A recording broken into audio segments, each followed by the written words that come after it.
What's up, everybody? Welcome to another episode of Thoughtseize This, our podcast style Sunday afternoon recap show, series or discussion, whatever we're calling it. Anyway, at the time of recording this, it's about 100 degrees inside, or at least it feels like it. The AC has been like on and off and on again and off again. So I'm going to be keeping this fairly brief because I don't want to be stuck in a room with a bunch of like computers going and stuff. And as you can tell, I'm wearing a t-shirt. I'm not a t-shirt person in the slightest. I wear hoodies like every chance I possibly can. So this is only because it is so ridiculously hot inside right now. Hopefully it'll be fixed tomorrow so that we can have the stream as normal. But anyway, getting into the brunt of the video, we've got Strickhaven coming out in like a week and a half or something, week and a few days. So pre-releases for that are going to be kicking off in no time.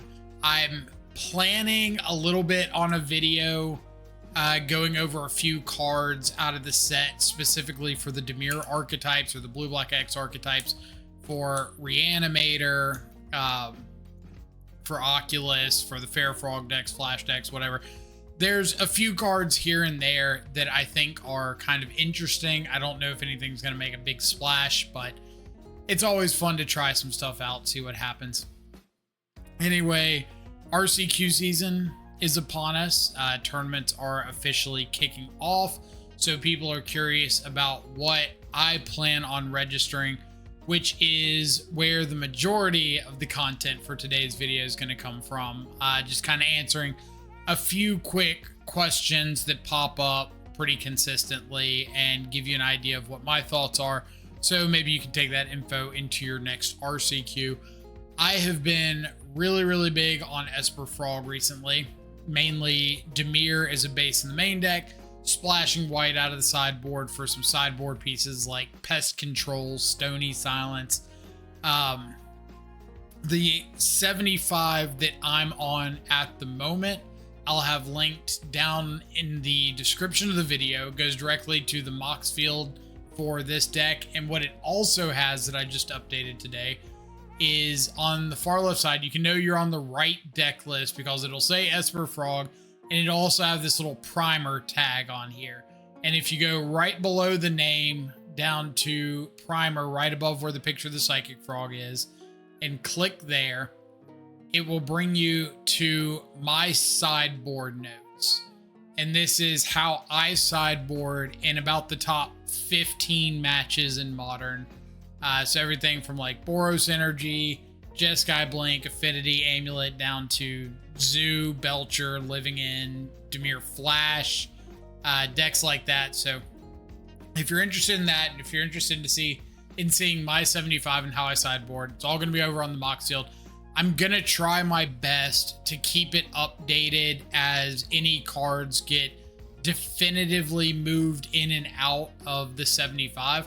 For example, I've been playing a lot of March of Otherworldly Light recently because it's a good game one answer to Urza's Saga, while also being able to take out like Ocelot Prides and Guide of Souls, Exile Phlages, Goblin Bombardment, stuff like that. But the Urza's Saga interaction is why it kind of gets the nod over Prismatic Ending at the moment. A little bit less good into the aggressive one drops out of Boros, better into Saga, better as just like an instant speed catch-all answer. So going to be giving that a shot. If it ends up making a permanent spot, I will try my best to adjust the sideboarding to accommodate for that. So keep an eye out there. I think I've already got a couple YouTube videos out with March. And I've got like some top 16 challenges that I need to post that have March as well. So it's been doing pretty well for me. Haven't complained, but I'm not 100% on defaulting it to the 75 just yet. But the main deck I'm enjoying right now, really being proactive with Psychic Frog, with Kaito, Bowmasters to get on the battlefield. This list is what I consider to be like the ABC combo list of Dimir options. You're wanting to have early interaction, which is your A, into a card advantage engine, which is your B, like Kaito, Psychic Frog, Quantum Riddler, backed up by some way to stop you from falling behind when you have to tap out for that card advantage engine. So typically like a free piece of interaction, which is C. Hands that do not accomplish those things, you need to be very considerate about mulliganing, especially B. If you don't have a card advantage engine, mulligan the hand, unless you have like a lot of ways to search for one, because Dimir in general is not a very threat heavy hand. And when you narrow that down to about 9 cards that really act as card advantage, it's really important that you find one of those 9 cards very quickly. So if you're interested in trying out the deck, I talk about it a little bit more in some other videos. Just know that the goal is to be proactive and get on the board, not to play a controlling go long game plan. You want to get your Frog or Kaito out on the battlefield and use your counter spells, your subtleties, your edicts, whatever, to keep the board clear so that you can keep attacking, keep drawing more cards off your card advantage engine while simultaneously clocking your opponent and get across the finish line from there. The sideboard stuff that I know y'all can't really see too much, 4 Consign to Memory, 3 Harbinger of the Seeds for all the big mana stuff, 3 Mystical Dispute, 3 Pest Control, 2 Stony Silence. So sideboarding pretty heavily for stuff like Affinity, boarding very heavily for Jeskai Blink, Boros to a lesser extent, really trying to sweep up sort of or a lot of those cheap things that hit the ground under our interaction.